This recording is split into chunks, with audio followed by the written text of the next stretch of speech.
하나님께서는 왜 백성에게 율례와 법도를 기억하라고 명령하십니까? 마지막 때에 그들을 구원할 수 있는 유일한 방법은 하나님의 말씀뿐이다.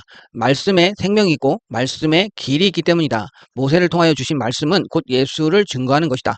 성경은 요한복음 14장 6절을 한번 보면 예수께서 이르시되 내가 곧 길이요 진리요 생명이니 나로 말미암지 않고는 아버지께로 올 자가 없느니라. 자, 마지막 때에 하나님이 주신 말씀, 하나님의 법을 지킴으로 인해서 마지막 때를 준비해야 한다. 왜냐하면 예수가 길이요 진리요 생명이기 때문에 그 길로 가려면 하나님의 말씀을 붙들어야만 할 것이다. 안녕하세요. 오집사입니다. 날마다 솟는 샘물 7월 31일 금요일자 큐티 시작하겠습니다. 성경은 말라기 4장 1절부터 6절까지고요. 제목은 말씀을 붙들고 마지막 날을 준비하라. 자, 이렇게 4장 1절부터 6절까지 7월 31일 말씀을 붙들고 마지막 날을 준비하라. 참고할 만한 내용들은 여기 한번 읽어보시고요. 내용 관찰. 여호와의 날에는 어떤 일이 일어납니까? 악인과 의인을 구별하여 심판과 구원의 길로 가게 될 것이다. 1절에는 악인들에 대한 이야기, 2절에는 의인에 대한 이야기. 악인들은 그 뿌리와 가지까지 근본을 다 태워서 완전하게 소멸시켜 버리겠대요. 그리고 믿는 자들에게는 모든 것들을 회복시키고 엄마 소 옆에 뛰어노는 송아지처럼 아주 즐겁게 행복하게 그렇게 활기차게 살게 될 것이다. 하나님께서는 마지막 날을 준비하며 백성에게 어떤 삶을 요구하십니까? 4절. 너희는 내가 호렙에서 온 이스라엘을 위하여 내 종 모세에게 명령한 법, 곧 율례와 법도를 기억하라. 자, 왜냐면 심판이 있기 때문이다. 자, 보라, 여호와의 크고 두려운 날이 이르기 전에 내가 선지자 엘리야를 너희에게 보내리니.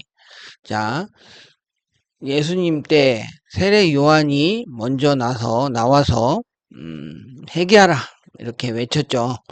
그리고 그 다음에 예수께서 등장을 해서 가르치고 치료하고 또 전파하고 그래서 하나님 나라의 완성을 위해 준비하는 단계, 그리고 예수님이 재림하신 이후에는 이제 온전히 세상이 심판받고 하나님 나라가 완성되는 거죠. 자, 이런 날이 이르기 때문에 그 전에 너희들이 살 방법을 찾아라. 뭘로? 하나님이 주신 말씀으로. 하나님께서는 왜 백성에게 율례와 법도를 기억하라고 명령하십니까?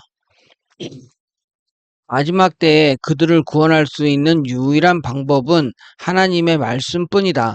말씀에 생명이 있고 말씀에 길이 있기 때문이다. 모세를 통하여 주신 말씀은 곧 예수를 증거하는 것이다.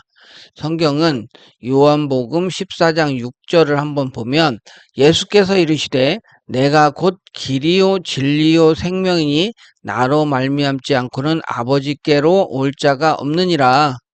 자, 마지막 때에 하나님이 주신 말씀, 하나님의 법을 지킴으로 인해서 마지막 때를 준비해야 한다. 왜냐하면 예수가 길이요 진리요 생명이기 때문에 그 길로 가려면 하나님의 말씀을 붙들어야만 할 것이다. 마지막 날을 기다리는 백성이 끝까지 흔들리지 않기를 바라시는 하나님의 마음을 보며 무엇을 느낍니까? 하나님은 한 영혼도 잃고 싶지 않으십니다. 이스라엘 백성뿐만 아니라 이방 민족들 중에서도 말씀이 전파되어 구원받는 자들이 더 많이 나오기를 바라십니다. 예수의 날이 너무 더디다거나 심판의 날은 없다고 말하는 것은 하나님의 간절한 사랑과 긍휼을 알지 못하기 때문에 하는 소리입니다. 내가 하나님의 말씀을 기억하지 못해 흔들렸던 적은 언제입니까? 순간순간 자주 그랬던 것 같아요. 마지막 날을 기다리며 말씀을 온전히 기억하며 지키기 위해 오늘 무엇을 실천하겠습니까? 늘 깨어 있어 말씀 붙잡고 하나님의 때를 준비하는 자가 되어야 되겠다. 자, 이 말씀은 요한계시록 3장 3절 한번 읽어보겠습니다. 그러므로 네가 어떻게 받았으며 어떻게 들었는지 생각하고 지켜 회개하라. 만일 일깨지 아니하면 내가 도둑같이 이르리니 어느 때에 네게 이르는지 네가 알지 못하리라. 요한계시록 3장 3절 그러므로 네가 어떻게 받았으며 어떻게 들었는지 생각하고 지켜 회개하라. 만일 일깨지 아니하면 내가 도둑같이 이르리니 어느 때에 네게 이르는지 네가 알지 못하리라. 아멘.